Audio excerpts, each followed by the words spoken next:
Shpoy, how are you doing? Hey, in this video, why do we suffer? So what I'm going to review in this video is the number one root cause of our suffering and the number one thing you can do about it to overcome your sense of suffering. Now, of course, there are like different kinds of suffering, you know, but we will primarily focus more on why do we suffer mentally, emotionally here in the West, okay? So it's more about psychology and perhaps even spiritually. So the number one thing why we suffer is because we desire. We desire to be things different. We desire in the sense of, you know, we want to be someone else. We want to do something else. We want to have something else. And we want to be with someone else. So we are actually coming from a place of discontent. Okay, so we are not really happy with where we are right now today. So perhaps we also come from a place of lack. Okay, we feel like there's some sort of emptiness. We are not satisfied. We are not fulfilled, and that's why we desire to be something else, to be something different. The thing is, you know, everything works, of course, based on in vibrational frequency. So if you want to experience, for example, more abundance, then you have to be in a stage of abundance, not from a place of lack. Because if you send out a feeling of lack, then guess what's going to happen? The external world will reflect back based on what you're sending out. So what can you do to overcome this discontent? You can say, you know, you need to desire something else. Or maybe you should stop desiring to desire. How is that even possible? How can you stop desiring to desire something different? Are you going to sit down on a tree and I'm saying, okay, I'm going to stop desiring right now, to desire not to desire? Makes no sense, right? So what can you do to overcome this this kind of desire that you want something else, you want something different, you want to do something else, you want to have something else, you want to be with someone else? I'm going to give you a couple of examples so maybe you can relate a little bit more. But you know, let's say that I could be in a negative vibe, okay? I could maybe sit behind my computer and I could maybe stress out about something, and I say, okay, I wish not to be in this stage, okay? I'm not enjoying that. I'm not in the vibration of joy, okay? Then what can I do is, of course, I can say to myself, no, you really need to go and you need to force yourself, because once you are been through that, then, you know, you can have it, and then, you know, you can be happy and joyful and blissful and that sort of things. Or I'm going to take a step back and I'm going to say, you know what, I'm going for a walk because that's what I enjoy. And maybe in my first 30 minutes or maybe in my first hour, I'm still not really into my new stage of joy, but maybe when I keep walking, I keep going, maybe then I have shifted my vibrational frequency from, you know, from a place of discontent to a place of joy and peace and presence, okay? And from that stage, I can create a new clarity of what I really want to do. Okay, so I have again centered myself, and it's not about creating another desire to stop desiring what you think you want. No, it is shifting your vibrational frequency to that level of joy. What gives you joy? Okay, you see what I'm coming from? It's not about, okay, I don't desire to be in this job. I wish to be somewhere else. I wish to do something else. And then you're going to create resistance against it, mentally, emotionally, and you're going to push against it.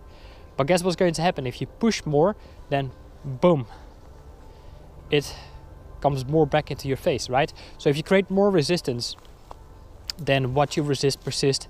And if you're going to push against it, then eventually it will push against you. So that could mean is that, you know, you get fired, for example, and then, you know, shit hit the fence, for example. So what can you really do about it to overcome your sense of desire? Desire in the sense of of lack, of discontent. And that is to come from a place of acceptance. See it as it is, okay? Without the judgment. You know, we are trained, our mind is trained to judge things, okay? To put labels on things, okay? So this is bad and this is negative and this is good and this is positive, okay? So within our mind, you know, we have created all sorts of images like this is good, this is bad and whatnot. So we are always like in a stage of a judger, okay? Especially right now in our society, we get constantly bombarded with images and messages like, okay, so this is what it means to be happy. Okay, so this is what it means to be successful. This is what it means to be fulfilled and satisfied.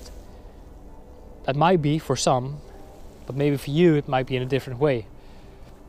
So if you can learn to step away from that and again get centered within your own being and look at your current situation as it is, without any sort of judgment, it is what it is, then, you know, you can raise your consciousness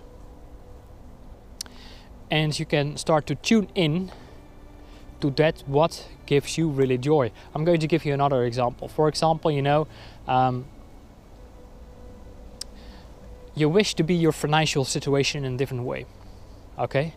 Now, what you can do is, of course, you can first hide, you know, you can keep running away, you can keep looking at another side, which keeps repeating thought patterns of discontent and not in peace, not in peace of mind. So that's why you desire to have peace of mind, because you don't have peace of mind. And as long as you keep desiring to have a peace of mind, you're not going to have a peace of mind. The only way to get a peace of mind is to be in a peace of mind. So to keep it practical, if you struggle financially and you feel not at ease with your finances, the number one way to do something about it is to face it and look at it just in the way it is. Go through your financial statements, your accounts. Go for it, organize it, clean it up, face it, accept it, embrace it. And once you have been through that, you can then be in a stage of peace of mind. And then maybe, you know, you can do something else that is going to give you more joy, more bliss, more happiness.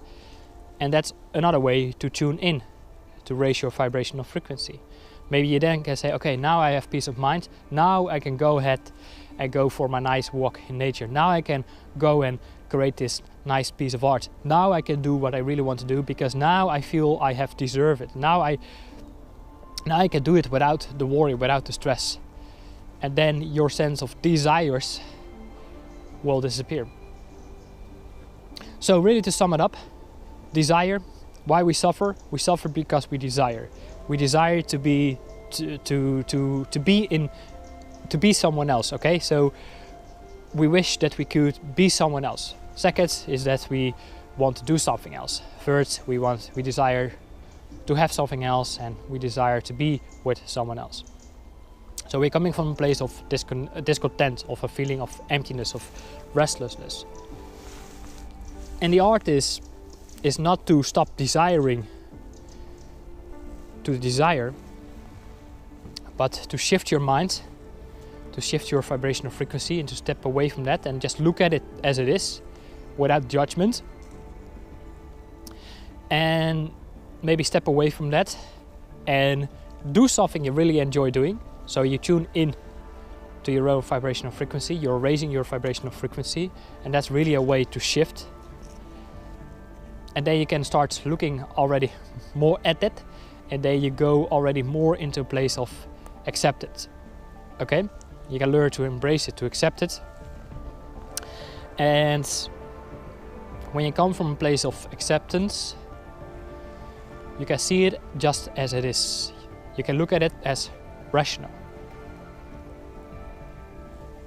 And once you have done that, you can feel the sense of inner peace, and you then know what it is that you really want to do. Now, there is also another desire, And that could be, for example, if you have done this practice and you have tuned in more into your own joy, you've tuned in more of your own self-love,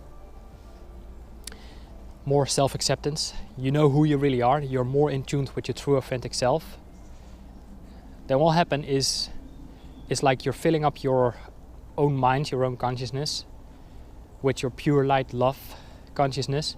It's like filling up your own bucket with pure water, and eventually starts to, you know, flow over. And then you create maybe a desire that, you know, that you wish that others could also see, feel and believe what you can see, feel and believe from a stage of unconditional love. So you want to give without a condition, you want to give without an expectation. And that could be like another type of desire where things can start to flow more and more and more for you. So the question I have for you today is, what can you do right now that could shift your vibrational state in an instant? Maybe you want to go for a walk, because then, you know, you can tune into your own being, you can tune into your own joy, you can center yourself in your own presence again, and you can learn to look at it just in the way it is. What is it for you? What is it for you that makes you feel present and that can tune into your joy without trying to stop desiring to desire? What is it for you? Let me know and drop a comment below. And if you want more of these type of videos, then let me know by subscribing and to like this video, and also feel free to share. Paul here, take care for now, bye bye.